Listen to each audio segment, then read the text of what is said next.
What's going on YouTube? Brew Legends TV here, back with a video that is like 4 years in the making.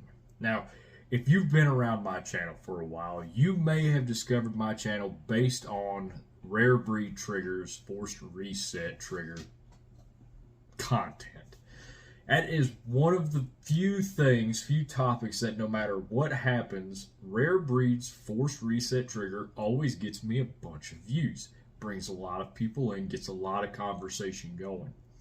And we've been through a lot. I know that I have been maybe a little flip-floppy on the force reset trigger. You know, very fun.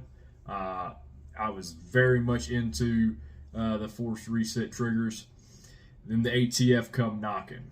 And I made the suggestion, you know, to not have your force reset trigger should the ATF come knocking. And there were a lot of people who the ATF did knock on their doors and they did take their forced reset triggers. Now, if we've made it this far and you were one of those who got your forced reset trigger taken, we got like fourfold good news today. So one is that if you did get your trigger taken, you will get it back, and that's been known for a while. We knew that the triggers were going to be given back, and we have some clarity on that. We'll get to that here in a little bit. But the biggest thing is that Rare Breed has won. The fight is over. The war is over. Forced reset triggers will never again, ever be declared machine guns by the ATF, DOJ, or United States government. The resolutions that have been made from the ATF and DOJ break down to Rare Breed will get all of their triggers that were seized back. They will be allowed to go back into business and sell force reset triggers.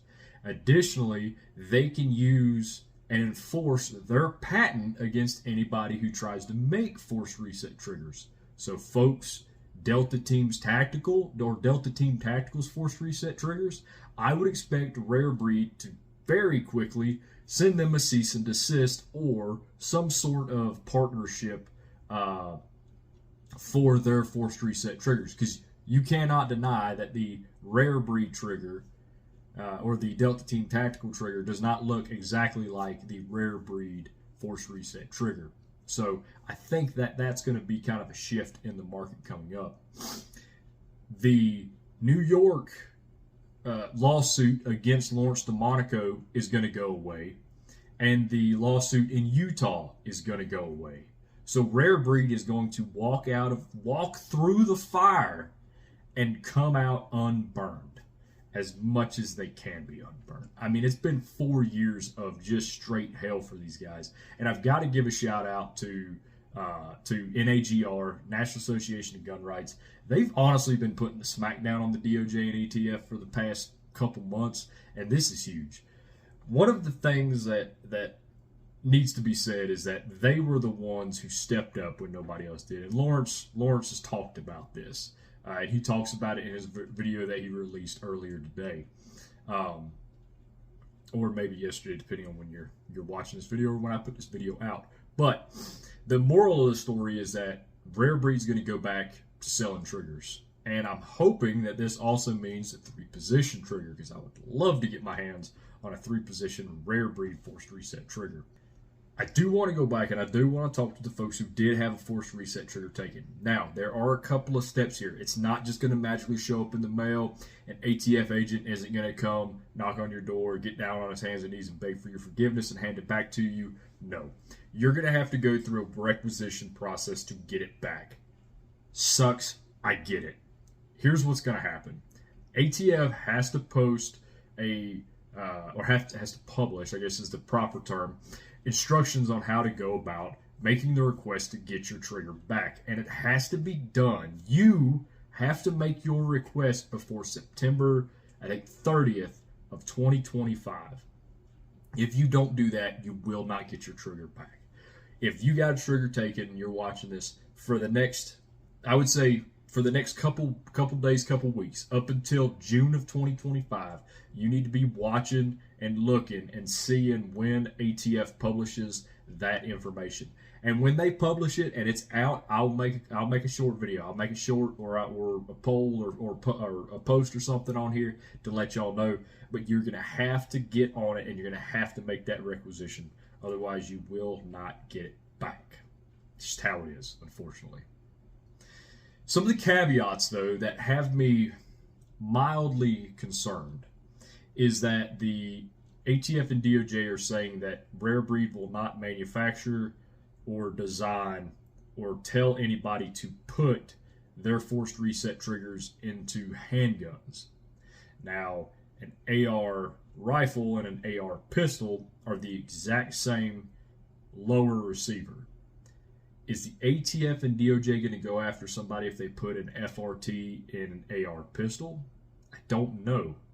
And additionally, I have a video coming out here probably within the next week or maybe over the weekend where I'm going to talk about the future of forced reset triggers and how handgun forced reset triggers are coming.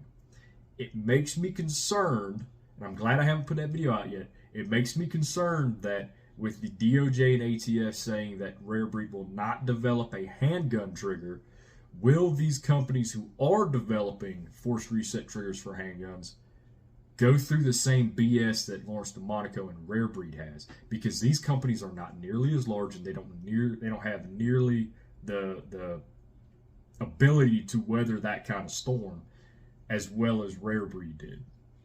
And they didn't even fare that well. It was really bad for them for quite a while. So I want to really get down and get some clarity on these because I'm curious to see, and I've reached out to some folks and I'm trying to get some clarity.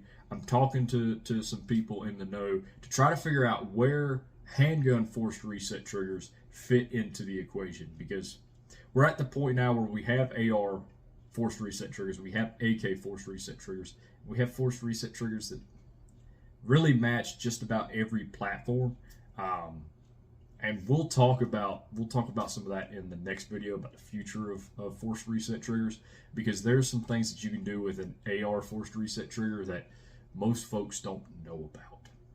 Anyway, as we progress through this and as I get more information, I will be sure to drop y'all a line and let y'all know.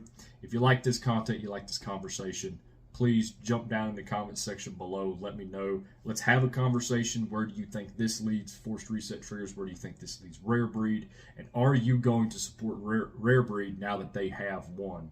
Are you going to get a trigger back from the ATF? Let me know. I'm very curious. But guys, like, comment, subscribe. I appreciate y'all watching. Y'all know the deal. Stay on, stay safe. Keep your heads on a swivel. Order to do, let them walk. Y'all be good. We'll see you in the next one.